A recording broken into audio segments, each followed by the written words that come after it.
Selanjutnya satu lagi dari Forum Bersama Guru Honorer Kota Tasikmalaya. Silakan. Bismillahirrahmanirrahim. Assalamualaikum warahmatullahi wabarakatuh. Yang terhormat Bapak Pimpinan Sidang dan Ketua Komisi 10, yang terhormat seluruh anggota DPR RI Komisi 10, serta rekan-rekan yang saya banggakan. Saya dari Forum Bersama Guru Honorer Kota Tasikmalaya pada dasarnya ada kesamaan beberapa poin dengan aspirasi Forum Bersama Guru Jawa Barat. Yang pertama yaitu memohon afirmasi masa kerja di atas 10 tahun dan afirmasi usia 35+. Yang kedua memohon agar guru honorer dengan masa pengabdian lama yaitu 10+ diprioritaskan. Kemudian yang ketiga memohon agar honorer yang berstatus P diseleksi P3K tahun 2023 langsung pemberkasan, tidak dites lagi, dengan catatan di luar formasi yang tersedia untuk saat ini. Jadi ada formasi khusus untuk yang berstatus P. Yang keempat memohon regulasi anggaran untuk P3K diubah dari DAU menjadi DAK. Nah, untuk poin nomor 3 itu, mengapa kami meminta dengan formasinya dipisahkan, Pak? Karena di Kota Tasikmalaya itu banyak yang status P-nya itu masa kerjanya itu baru beberapa tahun. Sementara di Kota Tasikmalaya itu masih banyak guru honorer yang masa kerjanya belasan tahun, hampir 19 tahun, 20 tahun, ya banyak yang 15 tahun ke atas belum pernah bisa ikut tes sejak adanya P3K. Itu dikarenakan linearitas waktu itu bahasa Inggris tidak linear di SD ya Pak ya. Kemudian untuk poin 5 memohon agar diadakannya RDPU secepatnya di mana di dalamnya harus dihadiri oleh Kemendikbud, Kemenpan RB, Kemenq, dan Kemendagri, serta mengundang forum-forum yang hadir saat ini mengenai anggaran P3K agar diketahui secara jelas oleh kami. Nah, untuk poin ini kami dari FBGH Kota Tasikmalaya waktu itu telah audiensi ya Pak dengan Kemenpan RB. Nah, jawaban dari Kemenpan RB waktu itu regulasi P3K untuk tahun 2024 itu dikhususkan untuk honorer yang sudah terdata di BKN, di mana pada saat itu kata Pak Samsul Rizal mengatakan bahwa honorer itu akan terbagi dua, yaitu P3K paruh waktu dan penuh waktu. Yang paruh waktu itu katanya gajinya nanti belum mencapai 100%. Nah, begitu ada yang pensiun, jadi yang di ranking, jadi yang atas itu nanti ketika ada yang pensiun diangkat. Begitu seterusnya. Jadi nanti akan habis gitu. Kemudian yang P3K penuh waktu itu otomatis ya full gajinya. Jadi di tahun 2024 ini semua honorer itu akan yang terdata di BKN itu akan selesai diangkat semua mendapatkan NIP, seperti itu jawaban Pak Samsul Rizal. Sementara kemarin untuk penggajiannya kata beliau jadi Pemda itu berkirim surat saja ke Kemenq berapa anggaran yang dibutuhkan untuk mengangkat honorer di Pemda tersebut.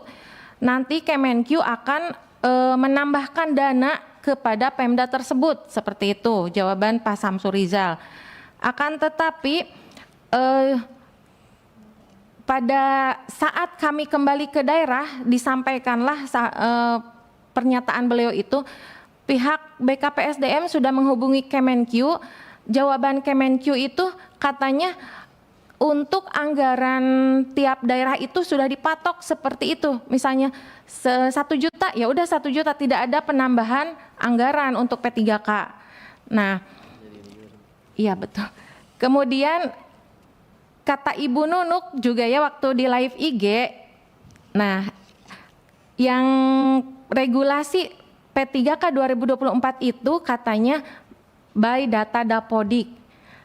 Nah, kami itu bingung Pak ya, yang betul itu yang mana? Sementara kata Kemenpan RB honorer yang terdata di BKN, yang kata Bu Nunuk by data Dapodik. Kemudian kata Bu Nunuk juga mengatakan tidak bisa katanya kalau guru itu nanti ada P3K paruh waktu. Kan kalau paruh waktu katanya 4 jam.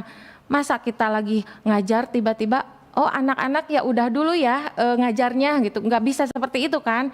Nah, oleh karena itu kami memohon kepada Bapak Ketua Komisi 10 kiranya mohon dapat mengadakan RDPU dengan menghadirkan keempat kementerian tersebut dan beserta mengundang kami yaitu Kemendikbud, Kemenpan RB, Kemenkyu dan Kemendagri.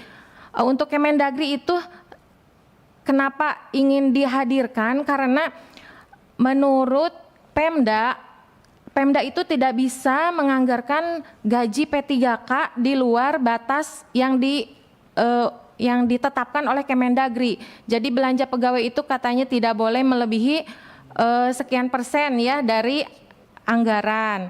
Sekiranya keempat kementerian tersebut dapat didudukkan secara bersama ya, dapat duduk bersama, maka mungkin jawaban kami dapat menerima atau jawaban dari pertanyaan-pertanyaan kami seperti itu Pak. Baik, mungkin seperti itu dulu yang dapat saya sampaikan. Billahi taufik wal hidayah. Wassalamualaikum warahmatullahi wabarakatuh. Assalamualaikum. Izin menambahkan pimpinan Dewan. Oh iya, silakan. Terima kasih. Assalamualaikum warahmatullahi wabarakatuh. Allahumma sholli ala sayyidina Muhammad wa ala sayyidina Muhammad rabbi shodhi wa yassirli amri waludatan bin lisani yafqahu qawli amma ba'du. Yang saya hormati pimpinan Dewan Komisi 10 beserta anggota yang hadir pada pagi hari ini. Tak lupa rekan-rekan seperjuangan yang hadir dari beberapa wilayah, bermacam forum di sini hadir. Alhamdulillah kita bisa bersilaturahmi. Izin menambahkan, jadi pada intinya kesimpulan dari semua rekan-rekan mungkin kalau dilihat poin pertama itu sama. Intinya jangan terus berbicara masalah regulasi. Mau sampai kapan? Ini kita harus membincangkan regulasi. Tapi kita ingin ada ketetapan karena kita juga sudah larut dalam regulasi. Bahkan yang kemarin pun 2023 kita sudah rubah lagi regulasi 21, 22, 23. Sekarang pun kami masih disuguhkan harus menunggu lagi dengan regulasi. Bahkan kami kemarin sebelum berangkat ke sini sudah berkoordinasi dengan BKPSDM wilayah atau daerah masing-masing menanyakan masih menunggu regulasi, Pak. Jadi mau sampai kapan kita harus disuguhkan dengan regulasi terus-menerus? Sebenarnya kita kalau melihat regulasi yang kemarin pun kita bisa terapkan. Dan mungkin ini untuk yang berstatus P ini sudah bisa dikategorikan aman sebenarnya. Kalau menggunakan di sini Permenpan RB nomor 20 tahun 2023 yang mana merujuk pada regulasi keputusan Kementerian Pendidikan dan Riset. Di sana nomor 349 garis miring P garis miring 2022 tentang petunjuk teknis pelaksanaan seleksi calon pegawai pemerintah dengan perjanjian kerja untuk jabatan fungsional guru pada instansi daerah. Di sana dibahas pada bab kedua persiapan seleksi, terdapat pada poin H ayat 1, 2 dan 3. Di sana sudah cukup jelas. Mungkin itu bisa masih kita gunakan. Kenapa harus selalu merubah dengan regulasi terus-menerus, Bu? Ya, karena mungkin ibu bunda yang di pinggir saya ini sudah menggunakan regulasi tersebut. Kenapa tidak digunakan lagi pada sekarang? Itu intinya. Intinya kalau itu digunakan, Bu, kita sudah bisa selesai, Bu, yang status P ini, Bu. Dan tidak lagi ada tes-tes lagi, cukup dengan observasi. Yang kemarin juga bisa dengan observasi. Kenapa kita harus disuguhkan lagi dengan harus tes? Kita juga sudah menempuh kan, kita sudah mendapatkan hasil, kita ada sertifikat juga di sana. Itu yang pertama. Yang poin kedua, berkenaan dengan tadi sedikit membahas kebijakan pengangkatan kebutuhan P3KJF guru atau jabatan fungsional guru yang sudah bergulir pada saat ini memiliki pandangan bahwa sebagus apapun kebijakan Kemendikbud dan BKN serta Kemenpan RB, maka akan terjadi kontradiksi di level daerah. Kenapa demikian? Karena seyogyanya daerah atau Pemda itu memiliki punya kewenangan sejarah garis komandonya. Ada, itu kan ada di bawah Kemendagri. Mereka punya kewenangan ya. Jangankan sampai saat ini 1,3 juta, bahkan per tanggal 31 Januari kita baru terpenuhi baru 400 ribuan. Mungkin sekarang baru bertambah berapa persen Pak? Karena masih banyak daerah yang menolak untuk pengajuan. Kenapa bisa seperti itu? Dari analisa kami selama ini dengan pihak Pemda, bahwasannya ada kebijakan Kemendagri atau Kemenke, yaitu yang membatasi tadi hanya 30% untuk belanja pegawai. Itu pun tidak boleh habis ketika saya tanyakan. Itu pun tidak boleh sampai 30%-nya habis. Mana kalau kita habiskan 30% sudah tidak boleh, apalagi ditambah. Kita ingin selesai, tapi tidak ada unsur penyelesaiannya. Coba kalau ditambah, bisalah ditambah 40% saja itu anggaran. Itu kan tertera pada Undang-Undang Nomor 1 Tahun 2022 Pasal 146 Ayat 1, daerah wajib mengalokasikan belanja pegawai daerah di luar tunjangan guru yang dialokasikan melalui transfer ke daerah atau TKD paling tinggi di sana 30% dari total belanja APBD. Nah, itu yang kami tanyakan intinya. Itu pun tidak boleh habis karena kami juga sudah berkoordinasi dengan Pemda atau di daerah masing-masing seperti itu. Yang terakhir, poin terakhir dari saya meminta ada keterbukaan dari BKN untuk data non ASN by name by address, terkhusus untuk jabatan P3K jabatan fungsional guru yang sudah terinput hingga tahun 2022 ketika data tersebut di cut off pada tanggal 31 Oktober 2022, yang mana data tersebut telah dilakukan uji publik setelah tahapan prafinalisasi di setiap daerah atau pemerintah oleh BKD ataupun BKPSDM. Akan tetapi pada kenyataan tidak setiap daerah itu melakukan uji publik.